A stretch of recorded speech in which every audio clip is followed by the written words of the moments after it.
Good morning students. मैं आज FL students के लिए एक नया लेसन स्टार्ट कर रही हूँ। लास्ट लेसन है एफएल स्टूडेंट्स के लिए, गजनंदन लाल पहाड़ चढ़े। बहुत सारे बच्चों ने इसके लिए मुझे कमेंट किया था कि वो लास्ट चैप्टर भी डालने के लिए, इसीलिए मैं डाल रही हूँ। अच्छा, मैं आपके कमेंट्स को बराबर पढ़ती रहती हूँ। हाँ, मैं रिप्लाई नहीं करती, ये बात सही है, बट पढ़ती रहती हूँ मैं कमेंट्स। मुझे बहुत अच्छा लगता है जिन बच्चों को इसको मतलब कि ये सुन के या फिर पढ़ के अगर थोड़ा फ़ायदा हो रहा है तो ये जानकर मुझे काफ़ी अच्छा लगता है। दूसरा, आप लोग कहते हैं कि वॉइस क्लियर नहीं है या फिर ठीक से सुनाई नहीं दे रहा है, तो आप बहुत ध्यान से, यार वन टाइम वीडियो सुनने से तो कुछ भी नहीं होता बच्चों, 2 या 3 टाइम्स तो आपको सुनना ही पड़ेगा अगर आपको अच्छी तरीके से रिवाइज करना है। आपके एग्ज़ाम्स भी स्टार्ट होने वाले हैं अच्छी तरीके से। मार्च 18 से आई थिंक पेपर स्टार्ट है और 18 मार्च को फर्स्ट पेपर है एफएल का। तो मैं उम्मीद करूंगी कि सारे बच्चे बहुत अच्छी तरीके से मेहनत कर रहे होंगे और ज़्यादा से ज़्यादा बच्चों को इस बार लैंग्वेज में जो है वो 10 जीपी आने वाला है। आपने बहुत बार मुझे कहा है कि मैं जो है ग्रामर डालूं, तो बच्चों ग्रामर डालना थोड़ा प्रॉब्लम हो रहा है, बट हाँ मैं डालूंगी ज़रूर। तो ये लेसन है, लास्ट चैप्टर है गजनंदन लाल चढ़े पहाड़, और बाकी लेसन्स मैं आपको दे ही चुकी हूँ। तो 2-3 बार आप वीडियो को देखिए और सुनिए, और कोशिश मैं करूँगी कि आपको इससे जो है ज़्यादा से ज़्यादा फ़ायदा हो। तो चलिए हम लेसन स्टार्ट करेंगे, क्योंकि जैसे कि लेसन का नाम ही है गजनंदन लाल चढ़े पहाड़ चढ़े। तो गजनंदन लाल यानी गजनंदन लाल का मतलब होता है, गज का मतलब होता है हाथी, नंदन लाल यानी कि हाथी का बच्चा है ना। तो चलिए कहानी में देखेंगे भाई गजनंदन लाल कौन है, और इस कहानी को जो लिखा है वो विष्णु प्रभाकर ने लिखा है। तो चलिए हम देखेंगे कि भाई लेखक जो है विष्णु प्रभाकर, उन्होंने गजनंदन लाल के बारे में क्या कहानी लिखी है। चलिए, यह कहानी तब की है जब गजनंदन लाल 16 वर्ष के थे। यथा नाम तथा गुण यानी कि गोल मटोल हाथी के बच्चे। अब भाई ये कह रहा है कि कहानी जो है उस टाइम की है जब गजनंदन लाल एक बच्चा है जिसका नाम था गजनंदन लाल, वो 16 वर्ष का था यानी कि 16 ईयर्स का था। जैसा उस बच्चे का नाम था वैसा ही वो बच्चा गोल मटोल यानी कि हाथी के बच्चे के जैसा वो बच्चा दिखाई देता था। इसका मतलब है कि बच्चा काफ़ी मोटा होगा, इसीलिए इन्होंने इस तरह से लिखा है। छोटी छोटी आंखें, बड़े बड़े कान, मोटे मोटे हाथ पैर, चलते भी वैसे ही थे, झूम झूम कर, बातें भी वैसे ही बुद्धिमानी की करते थे, और स्वभाव से तो इतने हंसमुख थे कि रोते हुए को हंसा दे। अब इन्होंने बताया कि वो बच्चा जो है वो किस टाइप का है, वो कितने साल का था। बच्चा 16 वर्ष का था, बहुत मोटा था, उसकी छोटी छोटी आंखें थी और बड़े बड़े कान, है ना, और मोटे मोटे हाथ पैर। और सबसे बड़ी बात ये थी उसका जो स्वभाव था, एक तो बुद्धिमान तो था, इंटेलिजेंट तो था ही, साथ ही उसका स्वभाव कैसा था कि अगर कोई रो भी रहा हो तो गजनंदन जो है उसे हंसा देते थे। ऐसी जो है उनकी आदत थी। उन्हें एक दिन पता लगा कि स्कूल के लड़कों की एक टोली गोमुख की सैर करने जा रही है। अब भाई गजनंदन लाल को पता चला कि हमारे स्कूल से थोड़े से बच्चे जो है वो गोमुख की तरफ जा रहे सैर करने के लिए। गोमुख से गंगा जी निकलती है, भाई गोमुख से जो है गंगा जी निकलती है, ऐसा है। वो गंगोत्री से भी 21 किलोमीटर आगे है। गोमुख जो है वो गंगोत्री से 21 किलोमीटर आगे है।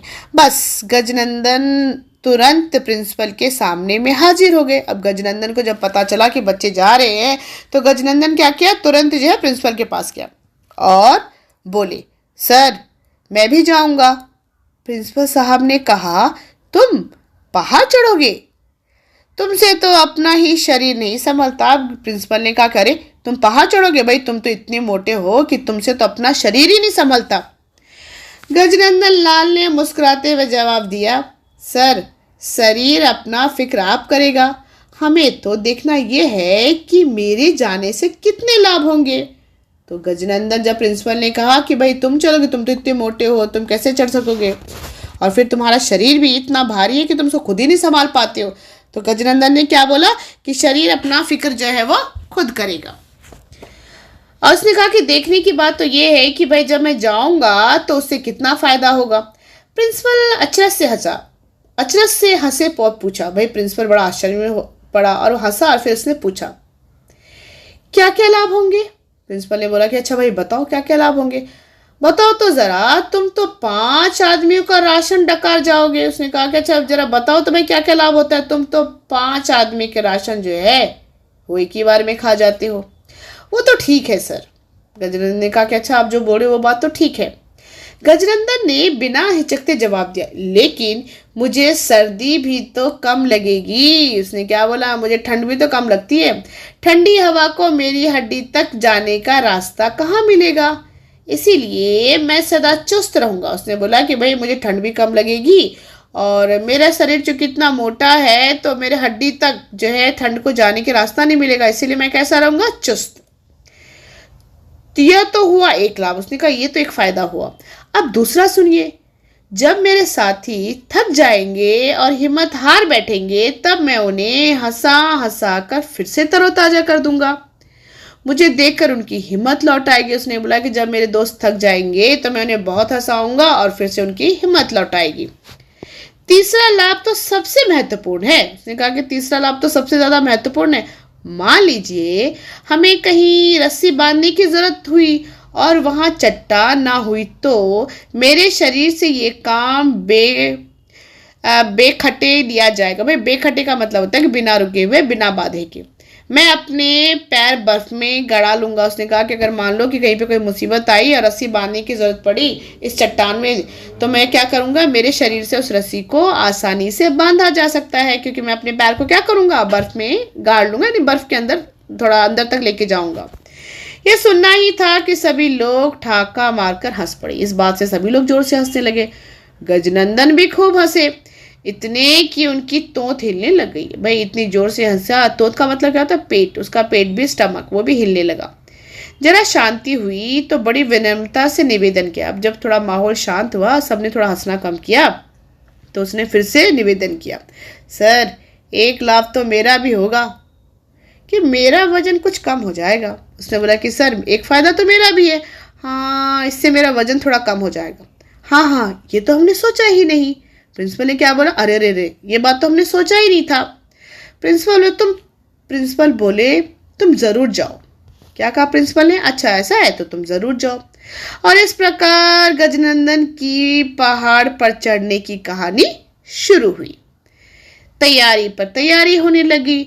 वह जो कुछ 2 मंजिल दर मंजिल रेल, बस, जीप यात्रा करते करते 7 लड़के, एक मास्टर जी, 2 सेवक, एक दिन सांझ का मतलब क्या होता है, शाम, इवनिंग, बड़े गंगोत्री में प्रकट हो गए। एक बार क्या हुआ, वो लोग जो सबसे पहले ट्रेन से गए, फिर बस से गए और फिर पैदल चले, और एक दिन जो है वो इवनिंग में कहाँ पे पहुंच गए, गंगोत्री।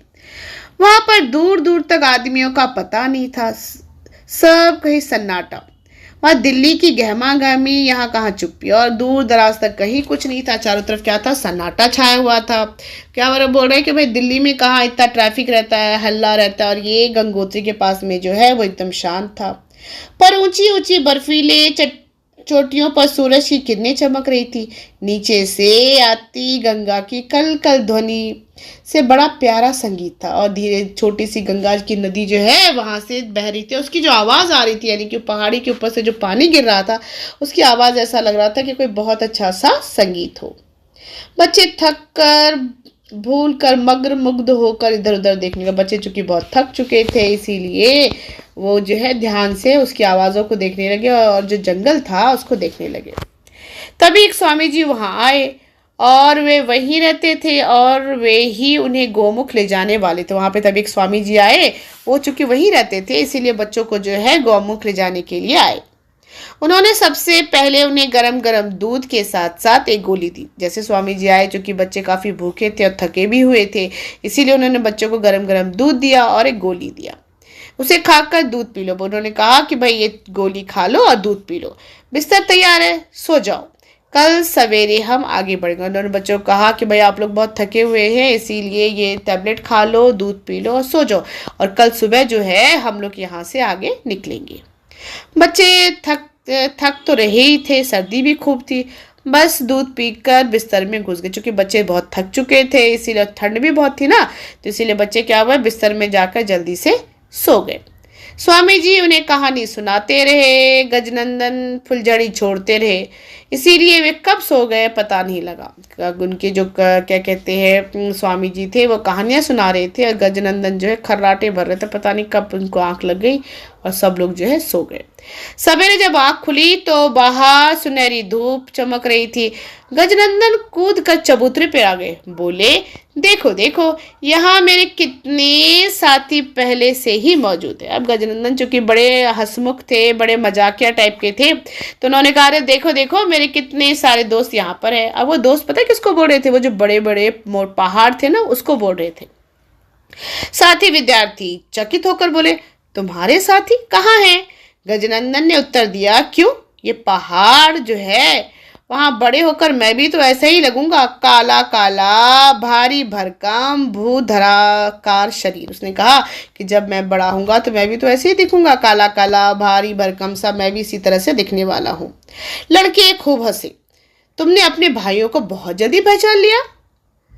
बात आगे बढ़ती कि मास्टर साहब ने पुकारा, कहा लड़कों जल्दी तैयार हो जाओ, हमें अभी आगे बढ़ना है नहीं तो मौसम खराब हो जाएगा। तभी क्या बोला, जो से स्वामी जी उनके साथ आए हुए थे उन्होंने कहा कि जल्दी से तैयार हो जाओ नहीं तो मौसम जो है खराब हो जाएगा। पहाड़ों में ऐसा रहता है बच्चों कि हर एक थोड़ी देर पे जो है मौसम बदलता रहता है, कभी बारिश कभी धूप, कभी ऐसा कुहासा धुंधला सा छा जाता है ना, तो वैसा दिखाई देता है। अगर आप में से कोई भी उस तरफ गया होगा उत्तराखंड या फिर केदारनाथ बद्रीनाथ, तो उन बच्चों ने देखा होगा उस टाइप उधर का मौसम ना कुछ वैसे ही रहता है।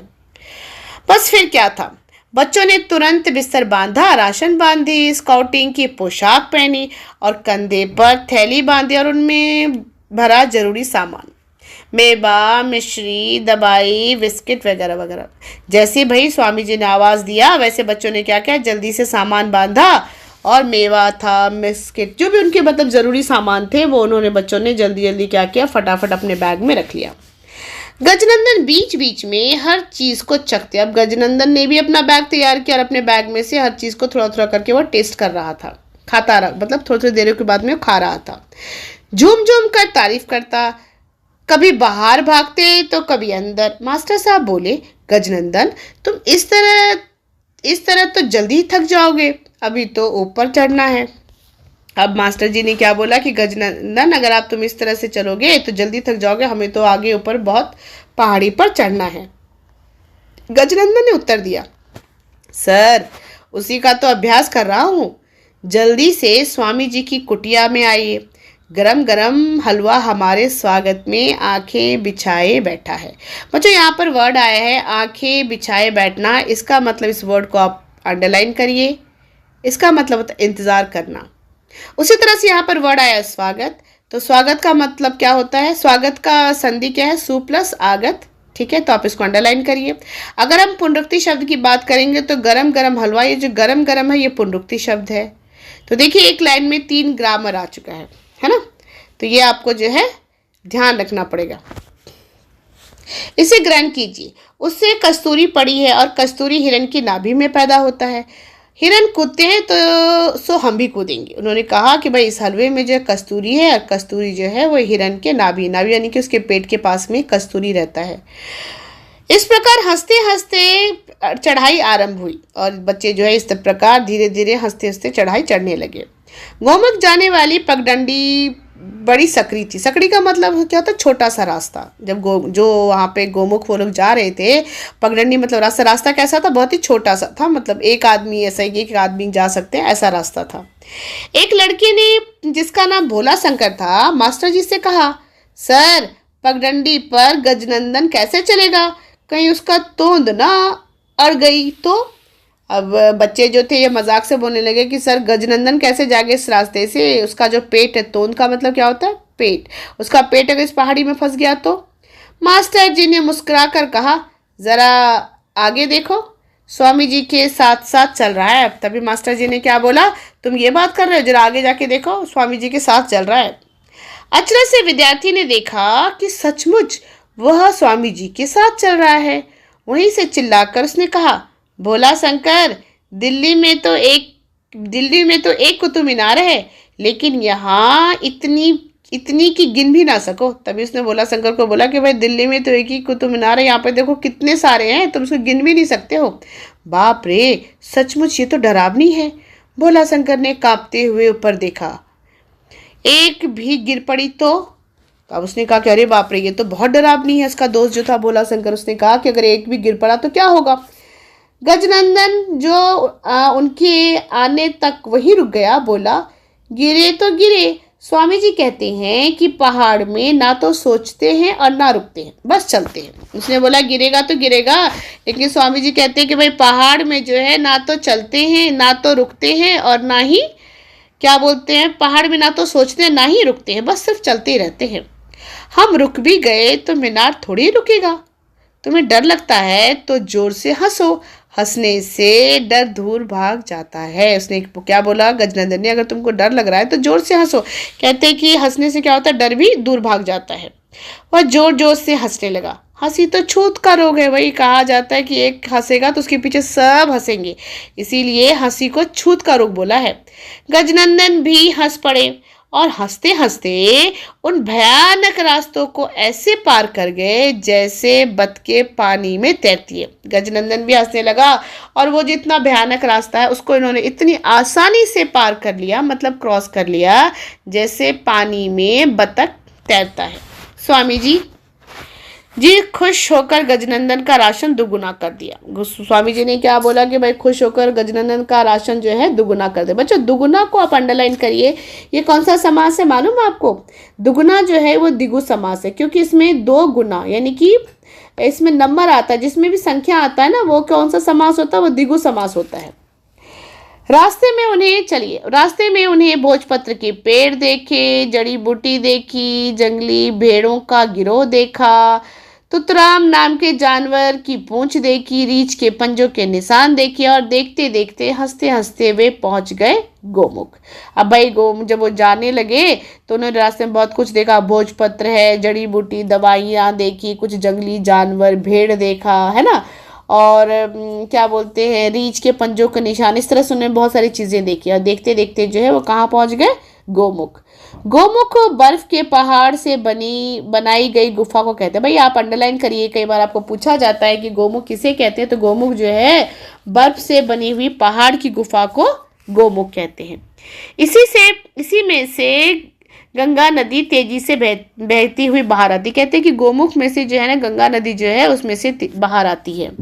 पहली बार सूरज की रोशनी से गले मिलती है। पहली बार गंगा नदी जो है वो सूरज की रोशनी से गले मिलती है। लेकिन वे लोग वहां नहीं रुके। स्वामी जी उन्हें तपोवन ले जाना चाहते थे, वो वहां पे नहीं रुके क्योंकि रास्ता जो था कुछ ठीक नहीं था वहां के। भाई वहां का रास्ता जो पहाड़ी रास्ता रहता है ना, तो वो इतना अच्छा नहीं रहता है। शाम के वक्त में वहां पे रास्तों में चलने में बहुत अधिक तकलीफ होता है, इसीलिए उन्होंने क्या बोला कि भाई रास्ता जो था वो कुछ ठीक नहीं था। पर साथ में गजनंदन हो तो कठिनाई पनाह मांगने लगती है, और फिर तपोवन तो है ही जादू का मैदान। इतनी ऊंचाई पर बर्फ से ढके गगनचुंबी, भाई गगनचुंबी का मतलब होता आसमान छूता, चोटी का मतलब होता पहाड़, यानी कि पहाड़ जो थे वो बड़े बड़े थे, ऐसा लग रहा था जैसे कि आसमानों को छुएंगे। एक अति सुंदर सुहावना ही हरी हरी घास का मैदान, नाना प्रकार के फूलों के सुंदर सुंदर पौधे और कलकल करती बहती कलकल करके गाते झरने, ये सारी चीजें जो थी वहां पे दिखाई दे रहा था। गजनंदन तो सामने फेंक कर उस मैदान में दौड़ने लगे। भाई गजनंदन ने क्या क्या सामान फेंका और उतना सुंदर जो घास का मैदान था जिसपे कि फूल बिछे हुए थे वो सब देख के वह गजनंदन जो है बहुत खुश हुआ और वहां पे दौड़ने लगा। मास्टर जी ने कहा, क्या करते हो, सांस तो फूल रहा है, मरोगे। तो तभी क्या बोला मास्टर जी ने कि तुम क्यों ऐसा करे, तुम्हारा सांस जो है फूल रहा है। दौड़ते दौड़ते गजनंदन ने कहा, सर दौड़ने से खून भी तो शरीर में दौड़ता है, बैठ गए तो बर्फ की तरह जम जाएगा, हम शिला बन जाएंगे जैसे ये पहाड़। बच्चों शिला का मतलब होता है पत्थर। तो उसने क्या बोला कि अगर हम भागेंगे तो हमारा शरीर में जो है खून जो है, ब्लड जो है, कहते हैं ना भागने से, रनिंग करने से ब्लड सर्कुलेशन तेज हो जाता है, वैसे ही वो कह रहा है कि अगर हम दौड़ेंगे तो हमारा शरीर भी जो है वो गर्म हो जाएगा, और अगर हम बैठ गए तो वो जम जाएगा, जम के कैसा बन जाएगा, पत्थर के जैसा बन जाएगा। बस फिर क्या था, सभी लड़के दौड़ने लगे, कबड्डी खेलने लगे। ऐसा शोर मचा कि पहाड़ गूंज उठा। गजनंदन ने कहा, स्वामी जी राशन तैयार कर लीजिए, पेट में चूहे कूदने लगे हैं। बच्चों अंडरलाइन करिए, पेट में चूहा कूदने का मतलब होता है बहुत अधिक भूख लगना। तो क्या बोला उसने कि भाई पेट में जो है चूहे कूदने लगे हैं। हंसते हंसते स्वामी जी ने कहा, चिंता ना करो, बिल्ली अभी तैयार है, बिल्ली अभी आती है। उसने कहा चिंता करने की जरूरत नहीं है, बिल्ली अभी आती है, मतलब खाना नाश्ता जो है तुम्हारे लिए अभी अभी आ रहा है। पहले थर्मस में से चाय निकालो, मूंग दाल की, हलवा गरम हो चुका था। जब तक रोटी तैयार हो, चाय हलवे का नाश्ता करो। अब वहाँ पे बच्चों के लिए जो है चाय और हलवे का जो है वो लेकर ना से जो है क्या कहते हैं स्वामी जी जो है लेकर आए हुए थे। नाश्ता करने के बाद गजनंदन ने फूलों की जांच शुरू की, मतलब फूल देखने लगे। मौसम सुहाना था, सुहावना मतलब बहुत अच्छा मौसम था। गजनंदन ने साथियों के कान में कुछ कहा, सबने से हिलाकर हाँ में हाँ मिला। गजनंदन ने जो अपने फ्रेंड्स के कानों में कुछ कहा, सभी ने एक साथ हाँ में हाँ मिलाया, मतलब सभी लोग तैयार थे। बस वे सब सुंदर सुंदर फूल तोड़ने लगे, तोड़ते ही रहते। यदि स्वामी जी ने आवाज ना दी होती, बच्चे फूल तोड़ने में इतने व्यस्त थे, इतने बिजी हो गए थे कि अगर स्वामी जी आवाज नहीं दी तो बच्चे फूल ही तोड़ते रहते। बच्चों तुम कहाँ हो, भोजन तैयार है, जल्दी आओ। अंधेरा होने लगा। तब उसने क्या बोला कि बच्चे तुम कहाँ हो, और उन्होंने आवाज लगाई कि भाई अब रात हो रहा, जल्दी से आ जाओ। खाना खाते खाते अचानक क्या हुआ कि भोला शंकर चीख उठा, बिच्छू। सब चौंक उठे। गजनंदन उठते उठते बोला, कहाँ है बिच्छू? भोला शंकर ने घिघियाते हुए कहा, मेरी कमीज पर। घिघियाते हुए मतलब डरते हुए। अंधेरा हो गया था। गजनंदन ने तुरंत छलांग लगाई और भोला शंकर की कमीज को पकड़ लिया। बिच्छू जैसी काली वस्तु को देखा, फिर जोर जोर से हंसते हुए और उस वस्तु को हिलाते हुए कहा, देखो ये ही है बिच्छू, ये गाता है। तभी क्या हुआ, उसकी चाबी का गुच्छा जो उसके पॉकेट के ऊपर गिर गया था, उसने कहा कि अच्छा यही बिच्छू है जो कि गाता है। अचरज से सब देखने लगे। वह चाबी का गुच्छा था जो भोला शंकर की जेब से निकलकर उसकी गोद में गिर पड़ा था। फिर तो मारे ठाके के वे तंबू उखड़ते उखड़ते बचे, मतलब बच्चे जो है बहुत जोर जोर से हंसने लगे और उनका जो टेंट लगा हुआ था वो गिरते गिरते बचा। लेकिन सहसा गजनंदन ने कहा, ऑर्डर ऑर्डर। इस अनोखे पट परिवर्तन से सब एकदम चुप हो गए। पट परिवर्तन मतलब जैसे बच्चे हंस रहे थे ना, तो जैसे उसने बोला ऑर्डर ऑर्डर, सभी बच्चे चुप होकर उसकी तरफ देखने लगे। गजनंदन ने आदेश के प्रथम स्वर्ग में प्रार्थना की, मेरा आग्रह है कि स्वामी जी, मास्टर जी और दोनों सेवक चारों लाइन में खड़े हो जाए। उसने कहा कि मैं सबसे रिक्वेस्ट कर रहा हूँ कि आप लोग जो है एक लाइन में खड़े हो जाइए। उनके सामने मेरे साथी दो दो कर आके खड़े हो जाए, मैं भी आता हूँ। और उसने क्या बोला कि उनके सामने में दो दो बच्चे भी खड़े हो जाओ। कहकर वह रुका नहीं, पास में तंबू में दौड़ गया। जब लौटा तो उसने हाथ में 4 पुष्प की माला थी और वो बाहर गया और वो 4 जो है फूलों की माला लेकर आया। एक माला वह स्वामी जी के सामने खड़ा हो गया, शेष 3 ग्रुप लीडर को भी दे दिया। फिर सबने गायत्री मंत्र का पाठ किया और चारों के गले में माला डाली और कोरस में कहा, आप चारों हमारे लिए बहुत कष्ट उठाए, हम आपका इन फूलों की माला से सत्कार करते हैं। वो टेंट के बाहर गया बच्चों और उसने फूल की माला लाई और अपने अपने फ्रेंड्स को भी एक एक फूल का माला दे दिया और उन सबों ने मिलके मास्टर जी को और स्वामी जी को फूल की माला पहनाई। फिर उस बच्चों ने गायत्री मंत्र गाया और क्या कहा उन्होंने कि आप लोगों ने हमारे लिए बहुत कष्ट उठाया, इसीलिए हम इन फूल की माला से आपका स्वागत करते हैं। सत्कार मतलब स्वागत। और यह भी निवेदन करते हैं कि हम और भी ऊपर जाएंगे। उसने कहा और हम आपसे रिक्वेस्ट करते हैं कि आगे पहाड़ी पर हम और भी चढ़ाई करेंगे। चारों इस नाटकीय स्वागत से बड़े प्रसन्न हुए। स्वामी जी बोले, गजनंदन तुम्हारी हिम्मत की मैं दाद देता हूँ, पर आगे तो जानलेवा चढ़ाई, तुम चढ़ोगे कैसे? स्वामी जी ने क्या बोला, भाई मैं तो तुम्हारे हिम्मत की दाद देता हूँ, बहुत अप्रिशिएट करता हूँ, लेकिन आगे जो चढ़ाई है वो तो बहुत मुश्किल है और तुम इतने मोटे हो तो तुम कैसे चढ़ोगे? गजनंदन ने जवाब दिया, स्वामी जी अब तक मेरा वजन कम से कम 10 पाउंड तो कम हो ही गया होगा, इसीलिए खतरा कम है। उसने क्या बोला कि भाई अब तो मेरा वजन जो है कम तो हो ही गया होगा, इसीलिए इससे थोड़ा खतरा कम है। हंसते हंसते स्वामी जी ने कहा अच्छा सवेरे देखेंगे। स्वामी जी ने क्या बोला, ठीक है ऐसा अब तुम कह रहे हो तो सुबह में देखेंगे। सवेरे स्वामी जी 4 विद्यार्थियों को आगे जाने के लिए छाटा। गजनंदन, भोला शंकर, तुषार, माचवे, शेष 3 विद्यार्थी, मास्टर जी और एक सेवक, पांचों नीचे डाक बंगले में लौट गए और ये 6 जाने जने आगे बढ़ गए। थोड़े लोग नीचे चले गए, थोड़े लोग जो है वो आगे की तरफ बढ़ गए। रास्ते में बर्फ ही बर्फ था, बर्फ से ढकी चट्टानें, धीरे धीरे चढ़ना पड़ता था। अभी काले काले डरावने बादल, अंधेरा कर देने वाला। कहीं कहीं कभी कभी सूरज की किरणें आंख मिचोली खेलने लगती तो शिखर पर चांदनी, सोना और मरकतमणि, मतलब ये बता रहा है कि भाई किस तरह से जो है पहाड़ की सुंदरता दिखाई देती थी। धीरे धीरे 6,000 मीटर की ऊंचाई तक पहुंच गए। चारों ओर आसमान को छूते पर्वत खड़े थे, जैसे ऋषि लोग ऊपर को मुंह करके भगवान की स्तुति का मतलब क्या होता है, प्रार्थना।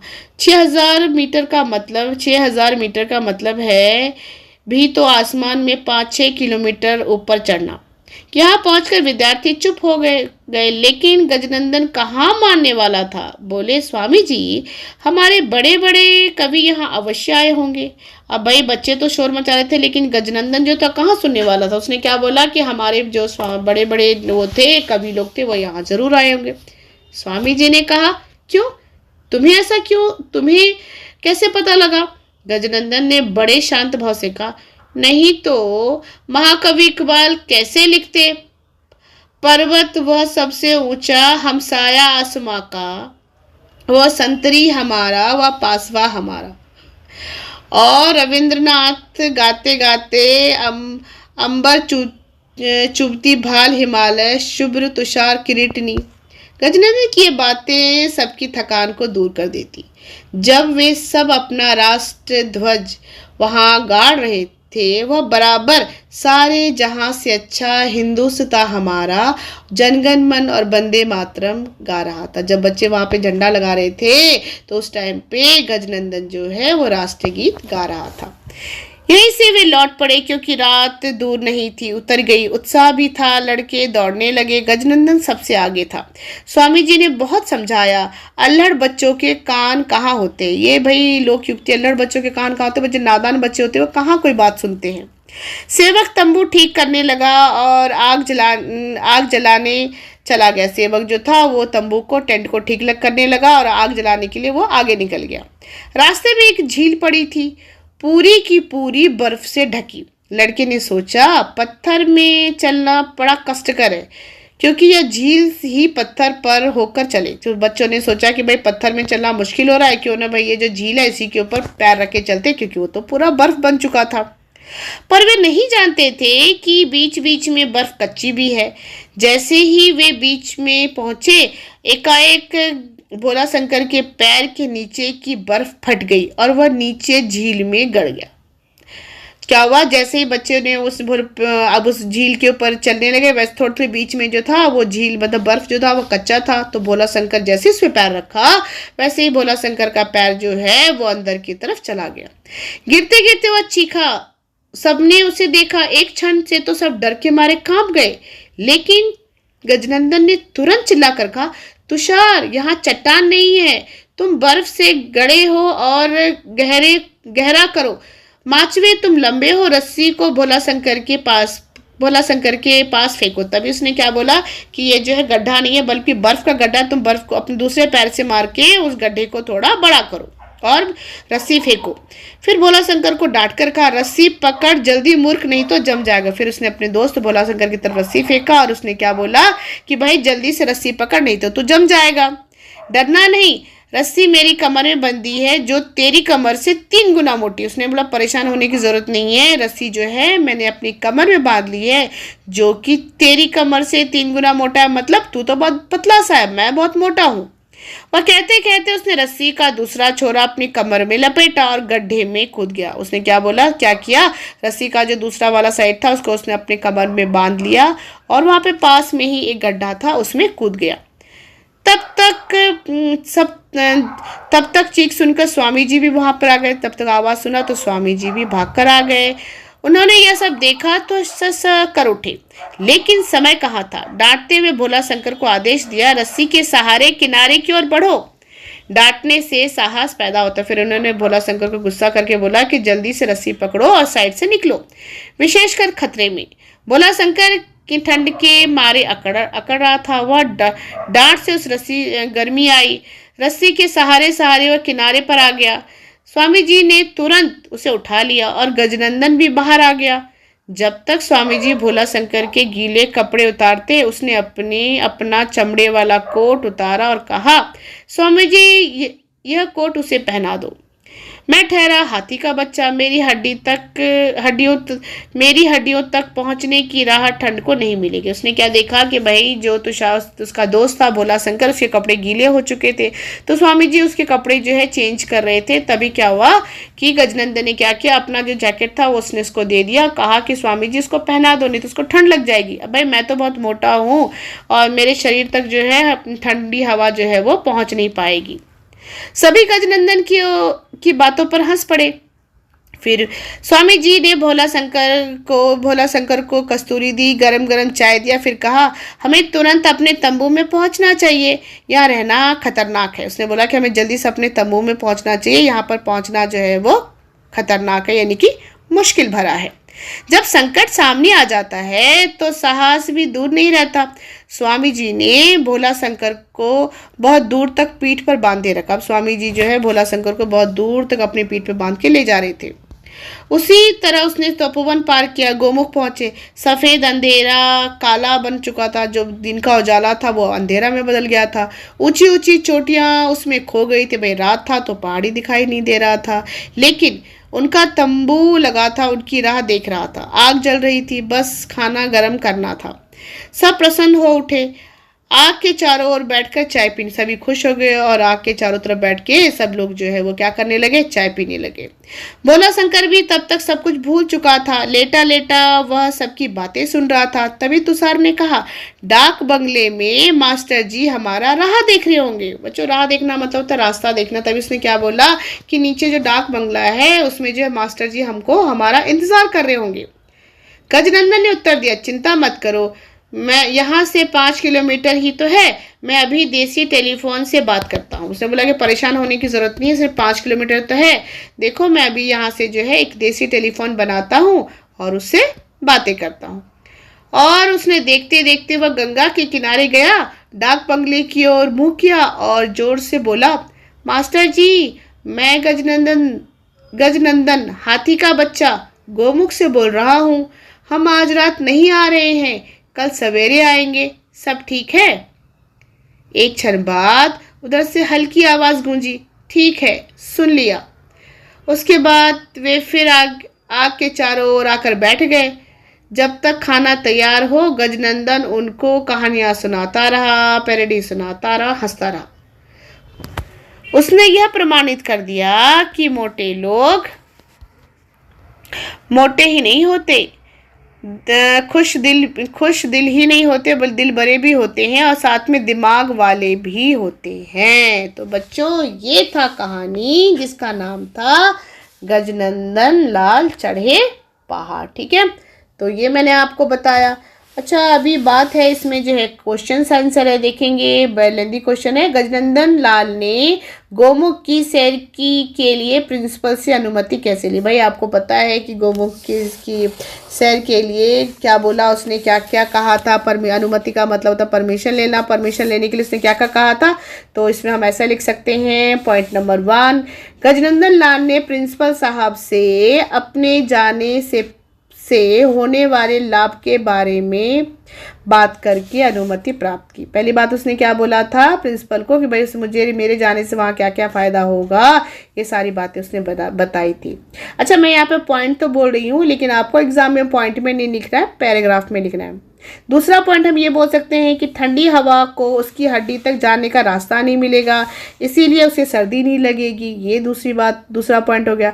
तीसरा क्या बोला उसने, साथ ही लोग जब थक जाएंगे तो उन्हें वो हंसा कर फिर से तरोताजा कर देगा।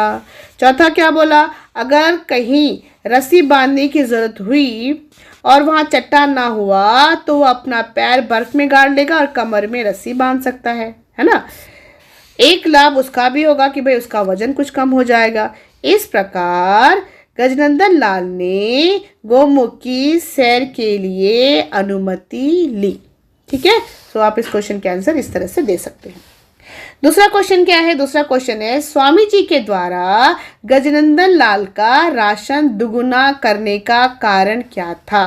भाई किस कारण से स्वामी जी ने गजनंदन लाल का राशन दुगुना किया? गजनंदन लाल और साथियों को गौमुख ले जाने के लिए स्वामी जी ने सहायता की। उन लोगों के वहां पहुंचते ही स्वामी जी ने सबको गरम गरम दूध और एक एक गोली खाकर दूध पीने के लिए कहा। गजनंदन की बातें तथा हंसने हंसाने के स्वभाव से स्वामी जी बहुत प्रसन्न हुए। स्वामी जी की बहुत प्रसन्न हुए। गजनंदन की पाचन शक्ति भी अच्छी थी, इसीलिए स्वामी जी ने खुश होकर गजनंदन लाल का राशन दुगुना कर दिया। जब वो वहां पे पहुंचे तो क्या हुआ कि उन्होंने एक तो सहायता किया था स्वामी जी को, तो स्वामी जी ने पहले बच्चों को गरम गरम दूध दिया, फिर कुछ गोली दी और क्या बोला कि भाई खा के सो जाओ। लेकिन गजनंदन लाल का स्वभाव क्या था? हंसाने का। गजनंदन लाल ने सबको हंसाया, सबकी थकाने को दूर कर दिया। स्वामी जी जो है वो देखकर स्वामी जी का जो है वो मन बहुत खुश हुआ, वो बहुत प्रसन्न हुए। और दूसरी बात क्या था कि गजनंदन लाल की पाचन शक्ति भी अच्छी थी। ये सब चीज को देखते हुए स्वामी जी ने क्या किया? राशन जो है उनका दुगुना कर दिया। नेक्स्ट क्वेश्चन है कि कहानी में आए हुए हास्य प्रसंगों में से अपने मनपसंद प्रसंग की व्याख्या। भाई आपको स्टोरी में जो भी अच्छा लगा वो पार्ट आप इसमें लिख सकते हैं। इस कहानी की भाषा शैली पर विचार करिए। भाई ये जो कहानी है इसकी भाषा शैली कैसी है? तो इस कहानी की भाषा शैली सहज और सरल है। कैसा है? सहज का मतलब होता है सहज, और कैसा है? सरल, आसान है। यह हास्य कहानी है, मतलब हंसी मजाक है ना, हास्य कहानी है तथा मनोरंजन भी है। प्राकृतिक सौंदर्य का चित्रण है। भाषा प्रभावमयी है। आधुनिक तथा बोलचाल की भाषा कैसा है? प्रभावमयी, यानी कि दूसरों के ऊपर प्रभाव डालता है। साथ ही कैसा है? आधुनिक भी है और बोलचाल की भाषा, यानी कि हम जो आधुनिक तो है ही, साथ ही वो हमारे लिए बोलचाल की भाषा भी है। तो ये कहानी है, मैंने आपको पूरा एक्सप्लेन कर दिया, मैंने आपको क्वेश्चन आंसर भी बता दिया। उम्मीद करूंगी कि आपको ये बहुत हद तक समझ में आ गया होगा।